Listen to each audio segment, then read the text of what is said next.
Hey y'all, this is Cathy Gnatek. I'd like to share with you a talk I gave last night at the Twin Cities meetup on birthday charts. They're called solar return charts, and I also talked about perfections, how you figure out what perfection year you're in. Perfections and solar return charts go like kind of hand in hand. You'll see that in the video. There's a really cool example with Martin Luther King's chart from the year he gave, or his birthday year, when he gave the I Have a Dream speech. And we could all kind of use some of that energy right now. Anyway, I really hope you enjoy. If you enjoy the video, like and subscribe. It really helps folks find me. Have a great day. Okay, so here is, let me pull up the slides. God willing, they'll show up on my little board. There we go. And yeah. So just want to see, is everybody getting full screen of that? First slide? Yeah? And somebody say something out loud so I know you're hearing me. Okay, thanks. So I'm going to try to keep this to maybe 15 minutes or so that we have plenty of time to talk. And I might do a deeper dive on this later, but this is, I have found more and more solar return charts to be very helpful. I've taken a deep dive in a separate class that I'm involved in, or a group of people where we're working through some really ancient Hellenistic as well as medieval techniques on solar returns. And boy, they can give you a lot of interesting information. And I'm going to use Martin Luther King's chart along with the year that he gave the I Have a Dream speech, the solar return chart from that year, to just show you some of the stuff you can see from a solar return chart, especially during years where it's a big year for us. It can really pop. So a solar return chart is simply a chart that it's a birthday chart. It doesn't necessarily have to happen on your birthday. It could be the day before or the day after or the day of. It's when the sun returns to the point it was exactly the moment you were born. So you see 28 degrees. I can't read the minutes here, and 28 and the minutes here. And you see that the sun takes 365 odd days. That's why we have 360 degrees in a chart to go around the entire chart. And then it returns to the point you were born. The inner wheel, if you look at a solar return chart, you always, always, always need to connect it to the birth chart, because if you read the solar return chart on its own, as if it's going to talk about what's going to happen to you the following year, that really doesn't work, because your birth chart is kind of the grounding or the root chart for who you are. And if you don't have the potential, if your birth chart shows certain limitations or certain extra positive things for you, that's always going to be the structure through which your astrology is expressed. And the solar return chart helps flavor that, helps you understand how it might express its chart itself. So happy birthday. It's on your birthday. Yeah, and it helps predict the energy of the next year. So the other thing is, to work with a solar return chart, we're also going to look at what profection year it is for you. That is, Lydia, when you were asking, when some folks were talking about, like I said, it's a first house year for me. And I can't remember, somebody else said it was a 12th house year, I think. So every year, it's a super easy way to understand one part of the energy for you in each year is to find out what year it is for you, what house year. So from the age of 0 to 1 is a first house year. See the ascendant? That's the first house.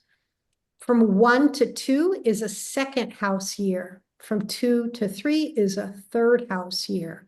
From 3 to 4 is a fourth house year, and on and on. And then we get to 11 to 12 is a 12th house year. Then 12 to 13 is a first house year. and so on. So I just turned 60 in September. Happy birthday. And I'm in a first house year again. Okay. And so it's pretty easy. There's the website astroseek.com. You can pull up your birth chart on there.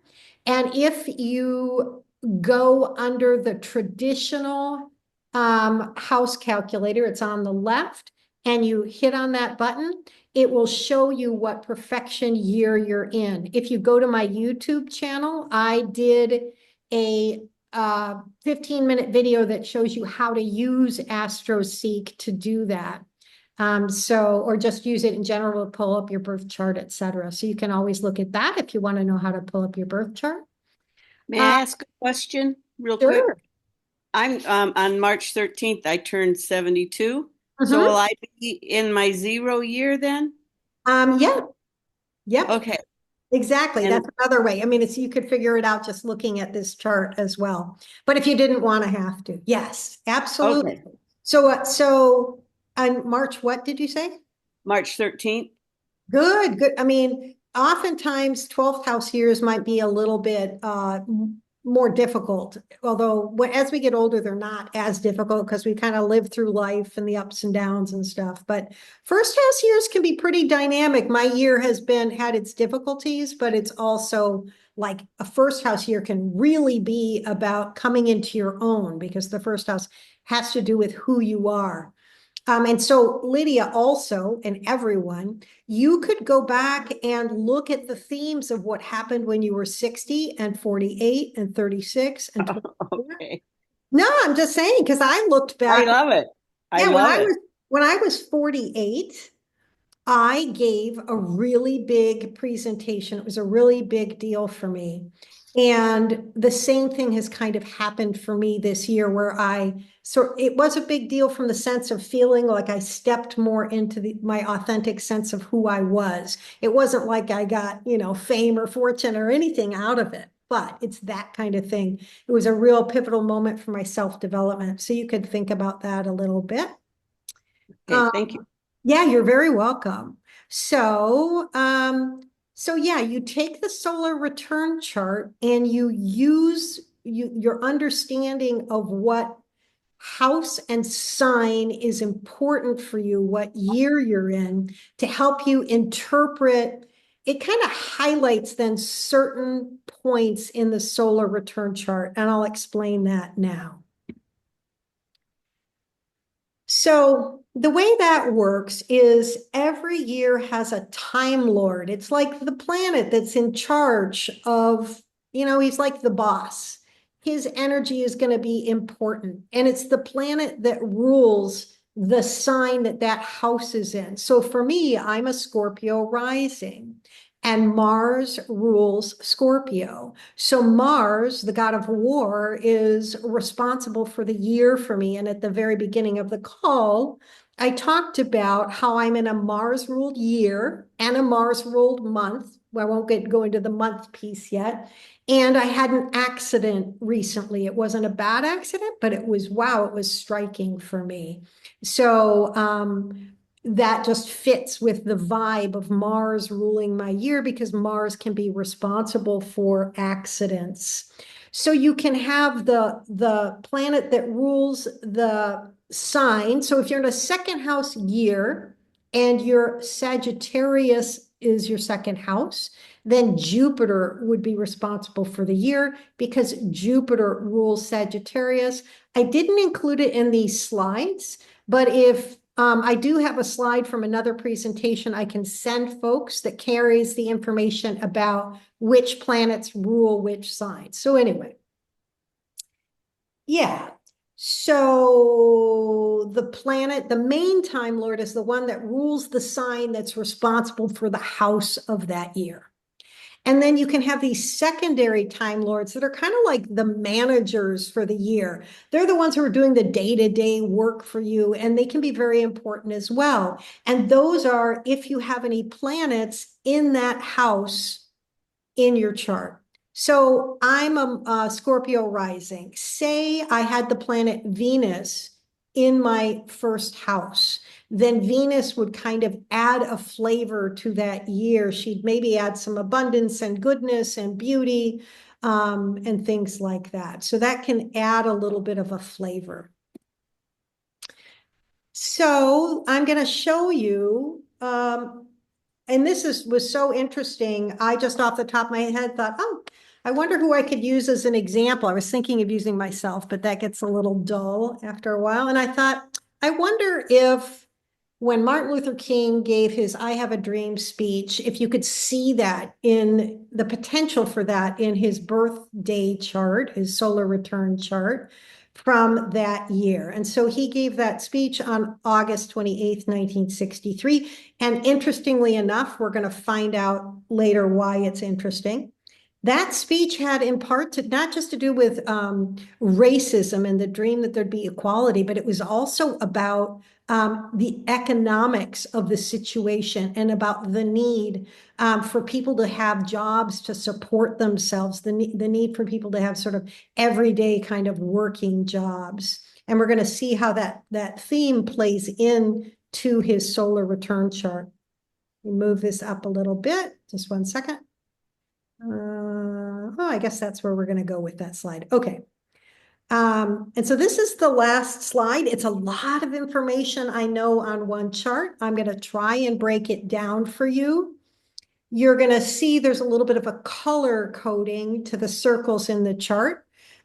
Jupiter, I always color with blue, and Jupiter rules Pisces, and he rules Sagittarius. Venus, I always color with pink, and Venus rules Taurus, which is Martin Luther King's first house, as well as Libra, which is his sixth house. And then the sun, I always color orange, okay? Just to give you a little vibe. So without even thinking about anything that I told you about what Profection year it is, or Timelords or anything, one of the first things I would see in his birthday chart, first of all, is Venus in his birth chart is in Pisces. Venus is exalted in Pisces, meaning she's held on really high. She's got a great reputation. It can bring you prominence, right? And then that's why there's a little star here. Whenever I see something that's exalted or in really good shape, I put a star. Well, the first thing I see here is that Jupiter, the god of expansion, abundance, good fortune, opportunities, who rules Pisces, is in his own sign, in his joy, in the 11th house. So his Jupiter in this birthday chart is just, wow, it's popping, as an astrologer, you're just like, oh, this could be a really good year for this person. Especially because that Jupiter, look, is right on that Venus. So bringing abundance and optimism to his Venusian exalted, to his exalted Venus and to his moon. So this is really promising. By the way, the moon in mundane astrology can represent the people as well. So you can see exuberance, enthusiasm, so many people at that speech. So that's without even looking at anything about what year it is. But we look at his the Profection years for him, and he's in an 11th house year, which is where Jupiter and Venus and the moon are in Pisces, a sign that has to do with spirituality, depth, compassion, right? And 11th house, if anybody remembers, is the house of groups, organizations, our creative expression in the world where we join together with other people to pursue our passions and our dreams, right? And so that, you can see the I Have a Dream speech already reflected in the prominence of this year. And then another thing you can do with a solar return chart is it's an 11th house year, but you can also actually break the chart down by events that might happen by month and what theme might happen by month for a person. At the beginning of tonight's chat, I was saying it's a sixth house month for me, which is ruled by Aries, which is Aries and has to do with health, and Mars rules Aries. So we have a double Mars. First house here for me, sixth house month. They're both ruled by Mars. They both have to do with health. And I get in an accident that could have really harmed me, right? But for Martin Luther King, it's not Mars, which is kind of a difficult planet. It's Jupiter and it's Venus that are popping for him. It's a Jupiter year and it's a Venus month from August 15th to September 15th is ruled by Libra because you basically go, okay, January to February is a Pisces month. February to March is an Aries month. March to April is a Taurus month. April to May, May to June, June to July, July to August, August to September. And here you see the expression of his speech in a couple of ways. First, that exalted Venus rules the sixth house. She rules Libra. Libra is the god of, or excuse me, Libra is a sign that has to do with justice, social justice. It also has to do with beautiful speech. And the moon is the people, among other things. And the moon was up here with Venus in his 11th. So the moon and Venus are both responsible for managing this year along with Jupiter because they're in that 11th house in his birth chart. So there you go. Here's the moon saying, okay, the moon, the people, yeah, we're going to come out. We're going to support you, right? And so I love astrology. You can tell. I mean, it blows my mind that I just kind of opened this up and played with it and it just unfolded in a really very visual way for me. So I think I kept to my 15 minutes. Any questions? And I'm gonna just, maybe I'll stop sharing. We can always go back on. If people have, did that make sense? I hope you could see some of what I was saying from the illustrations.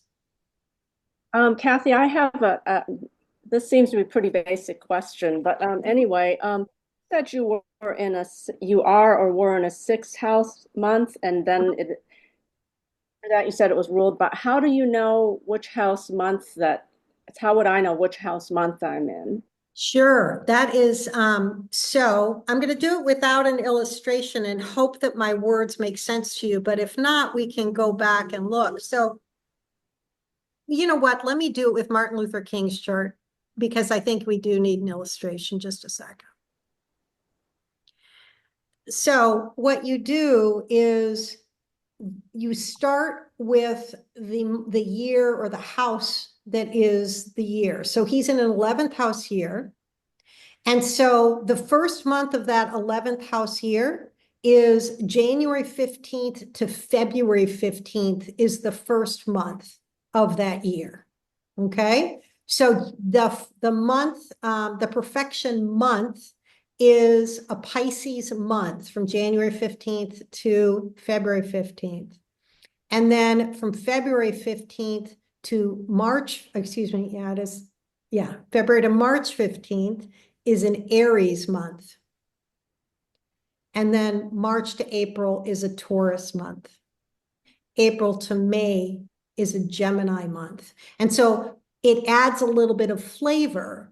So when we have a Pisces, well, let's go on to an Aries. If it's an Aries month, in addition to Jupiter and maybe Venus and Mars being important, the vibe, and I have noticed this because I've tracked it for myself, when I'm in a Mars ruled month, things are maybe a little bit more chaotic. When I'm in a Jupiter ruled month, it tends to, I get the flavor or the energy of Jupiter in my life for that month.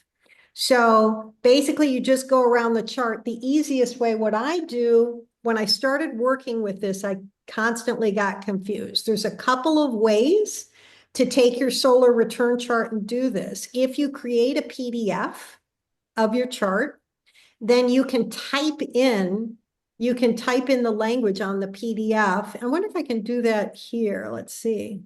One second. I'm just going to see if this works. No, I guess oh, maybe it will. So what I do is this. I go January to February, and I put it over here for myself. And then I copy that and I say February to March and so on. And then that helps me as I'm going throughout my year to remember which month is activated, right? I don't do that anymore because I've done it enough, but it's kind of That's the energy. So January to February, February to March, March to April, April to May. And of course, you use the date. So it's January 15th to February 15th, and so on. So if you were in a second house month, then this January to February would be down here, and February to March would be here, and March to April would be here. If you were in a sixth house month, then you'd start January to February here. The first month of the year is the sixth house, and so on. Do you see? So if you're in an eighth house month, you start here. So you start with your profection year, right? Exactly. And then the first month is in that house, and then the second month is in the house after it, and so on. Yeah. It's a little bit, I mean, it's a little bit complicated, but it's same way. It's pretty straightforward if you take your time and slow down and think about it. There's also, for example, on I use Astro Gold, and you can bring up a sheet that will tell you, and I'm sure there's other programs as well that would tell you what month you're in for any particular month. But this is a little high level and mostly trying to give people the feel for the beauty of this process, and to explore more. So, Kathy, yeah, wouldn't you start counting from where the sun is? no, No. no. Okay. So can I ask a clarifying maybe question too? Yeah, Um, course. so, and sorry for using my own stuff, but No. so my birthday's March. I'm going to be in the ascendant The first house year, yep. first house year. So then I'm Leo rising, so I will be ruled by the sun Yes, this exactly. year. For the year, and then for the first month too. And then for the first month, then for the second month, it would be, let's see. Mercury. Okay. God, right now, I hope I can remember this. All of a Well, and sudden, I'm recording have it. this, and I'm going to put it on my Yes. YouTube channel and send you a link.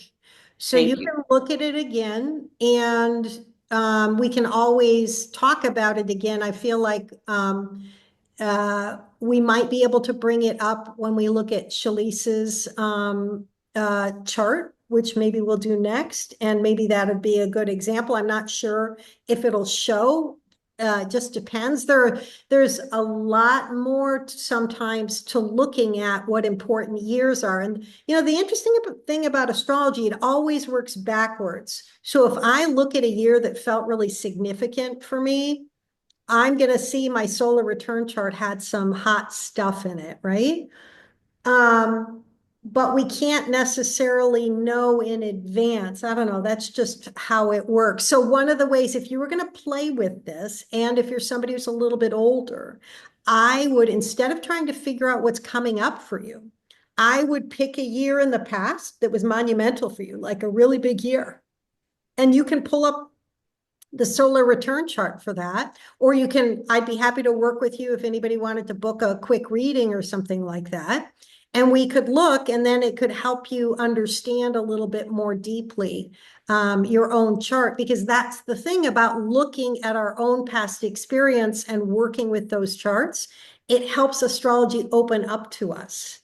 And I know Nicole knows that too. There's just something about that's the best way to learn, is going and saying, oh my God, my house burned down that year. What was going on? Or me, I got to tell you, within a few minutes of almost getting hurt, I was pulling my astrology chart up in in the car going, wow, I wonder what this is about, right? I mean, I knew it was a Mars thing, but still I wanted to see where the moon was and so on. So that's the fun of it all. Okay, I think I'm going to go ahead and stop the recording.